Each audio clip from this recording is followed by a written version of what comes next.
Ngayong gabi sa reaksyon, silipin natin ang mga balita sa likod ng mga headline. Araw-araw nga naman ako sa ulingan eh. Pag hindi ako mag-araw-araw, wala rin kami kakainin. Kung susuko ako, saan pupunta yung anak ko? Tinutulungan ng gobyerno ang mga mahihirap, talagang pinipilit nilang makatulong. Ngunit ang pagtulong na ginagawa ay kulang pa rin sa dami ng mga mahihirap. Nangyari, nung tinayo ang campus at nag-redevelopment na sa campus, di-dinirect yung estero. Ito na ngayon yon, sa ilalim ng sidewalk. Ibinabandera ng Administrasyong Aquino ang magandang imahe ng Pilipinas dahil sa lumalakas nating ekonomiya. Pero sa isang komunidad kung saan nakalulunod ang makapal na usok, nakatago raw ang pangit na katotohanan.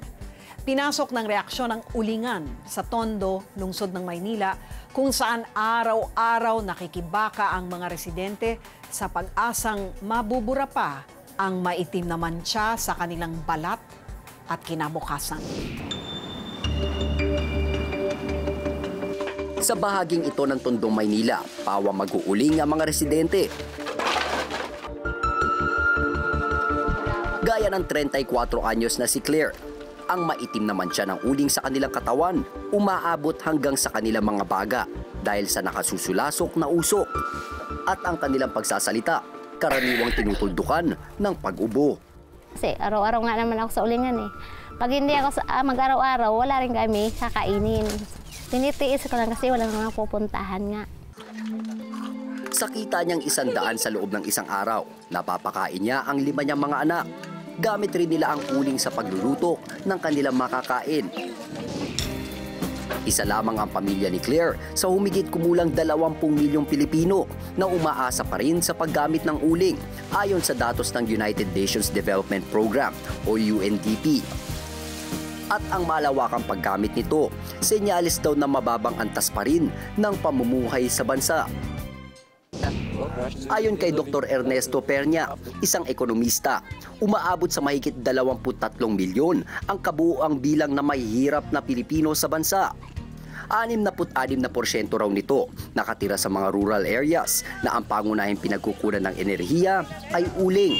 Naturally, nagdidepende sila sa uling kasi maraming rural areas walang electricity, walang available na LPG, maski available siguro yung LPG baka hindi sila maka-afford.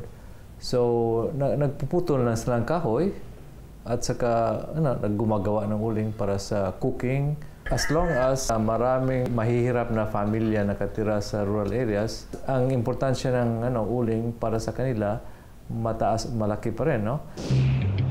Sa mga bansang maunlad o mga tinatawag na first world countries tulad ng China at Estados Unidos, sariling petrolyo ang pangunahing pinagkukunan ng enerhiya. Samantalang sa mga bansa gaya ng Kenya, India at Pilipinas, ang petrolyo inaangkat pa.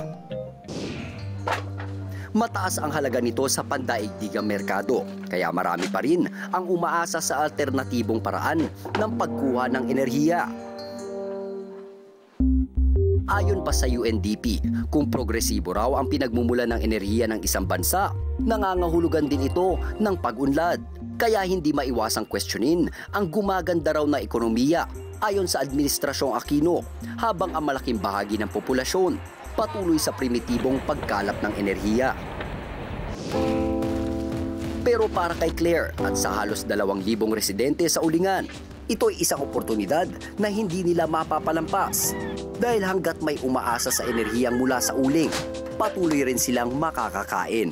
Tinutulungan ng gobyerno ang mga mahihirap, talagang pinipilit nilang makatulong. Ngunit ang pagtulong na ginagawa ay kulang pa rin sa dami ng mga mahihirap. Siguro, mas magutom pa kami doon kung walang ulingan. Kung susuko ako, saan pupunta yung anak ko? Ako po si Renzo Kiko, nag-uulat para sa reaksyon.